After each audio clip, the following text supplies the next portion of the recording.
तो हमें भी कहीं ना कहीं मन में दर्द होता है कि हमारे तीर्थराज पुष्कर की ऐसी स्थिति हो रही है। क्यों ना हम उसको व्यवस्थित तरीके से जल को लाएं।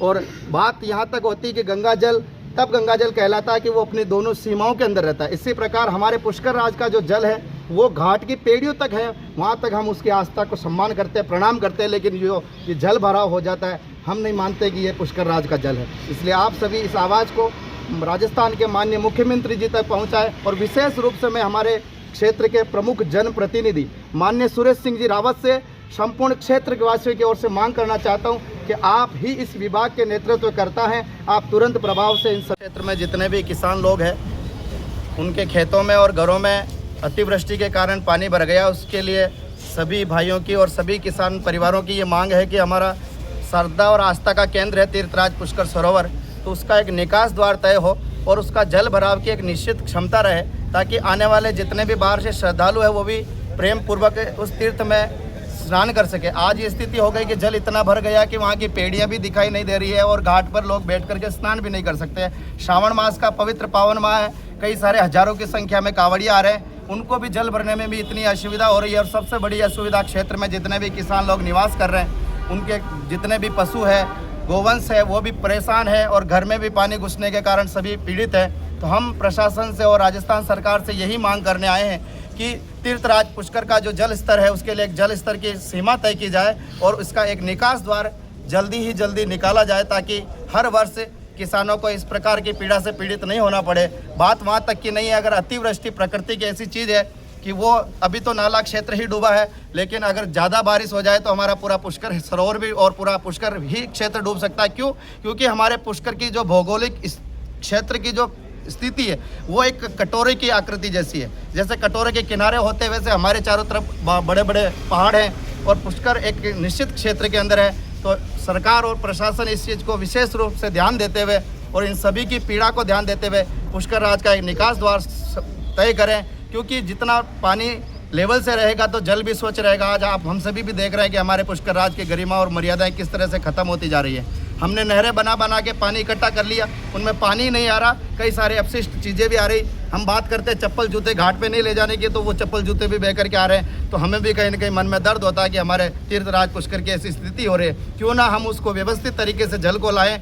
और बात यहाँ तक होती है कि गंगा जल तब गंगा जल कहलाता है कि वो अपनी दोनों सीमाओं के अंदर रहता है। इसी प्रकार हमारे पुष्कर राज का जो जल है वो घाट की पेड़ियों तक है, वहाँ तक हम उसकी आस्था को सम्मान करते हैं, प्रणाम करते हैं। लेकिन जो ये जल भराव हो जाता है, हम नहीं मानते कि ये पुष्कर राज का जल है। इसलिए आप सभी इस आवाज़ को राजस्थान के माननीय मुख्यमंत्री जी तक पहुँचाएँ। और विशेष रूप से मैं हमारे क्षेत्र के प्रमुख जनप्रतिनिधि माननीय सुरेश सिंह जी रावत से संपूर्ण क्षेत्र के वासियों की ओर से मांग करना चाहता हूं कि आप ही इस विभाग के नेतृत्व करता हैं, आप तुरंत प्रभाव से इन सभी की दर्द को समझते हुए इसका निराकरण करें। जय श्री राम। जल भराव से कितने निर्माण प्रभावित हो रहे हैं, कितने किसान?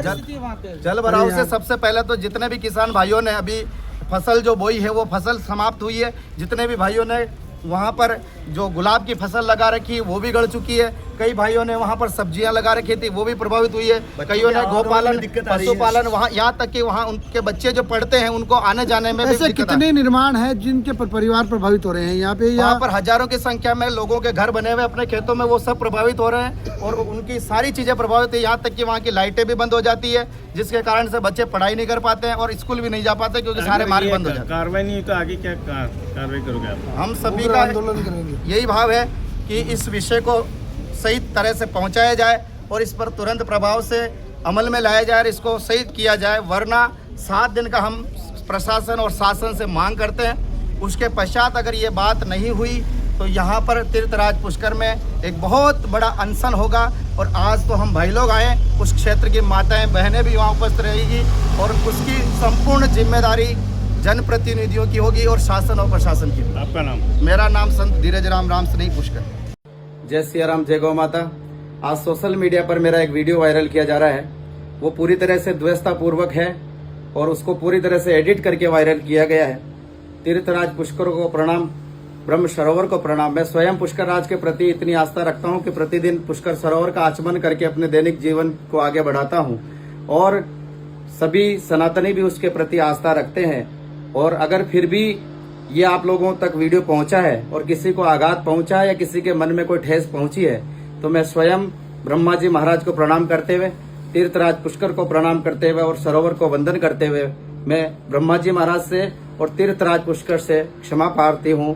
जय पुष्कर राज महाराज की और पुष्कर राज को प्रणाम। जय श्री राम। दरअसल महाराज मंगलवार को सैकड़ों किसान और होटल मालिक और इस और बात को दुकानदारों प्रमाणित करते हुए कि वास्तविकता में ये कृषि योग्य भूमि रिसोर्ट है वालों के और साथ आज भी एसडीएम यहाँ के ऑफिस पहुंचे और जहां पुष्कर नाला क्षेत्र में हुए पानी के निकास को वहां से निकालने के लिए नारेबाजी करी और एसडीएम के नाम ज्ञापन दिया, जिसमें मुख्यमंत्री और कैबिनेट मंत्री सुरेश सिंह रावत से मांग की गई कि नाले के पानी की निकासी हो।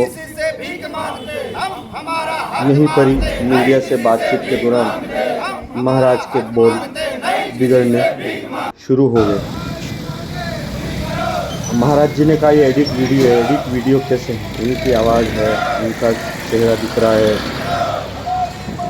फॉरेंसिक लैब से जांच करा लिया किसका वीडियो है।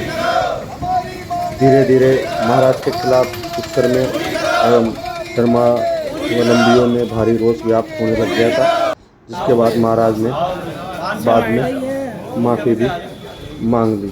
लेकिन ये अभी तक थमा नहीं है, अभी भी तीर्थपुरोहितों में रोष व्याप्त है। सतुग्यम केवलम पुष्करम त्रेतायम नामी सारण्यम द्वापरे कुरुक्षेत्रे कलियुग गंगा दया प्रसिद्धति। जिस पुष्कर के लिए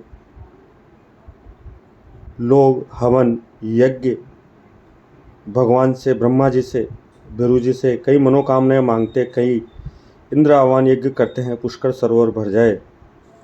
अब वह जब भर गया, संत धीरजराम महाराज ने कहा कि हम जो सीढ़ियों से पानी निकला हुआ है बाहर, उसको हम पुष्कर सरोवर नहीं मानते। जबकि लोगों का कहना है कि पुष्कर पूरा पुष्कर अरण्य क्षेत्र है, जहाँ तक पहाड़ की सीमा है वहाँ तक पुष्कर सरोवर है, डूब क्षेत्र है। ये हम ही नहीं, ये स्वयं प्रशासन तक मानता है कि ये डूब क्षेत्र है। लेकिन वह हाल ही में कई होटल और रिसोर्टों का निर्माण कर लिया गया है।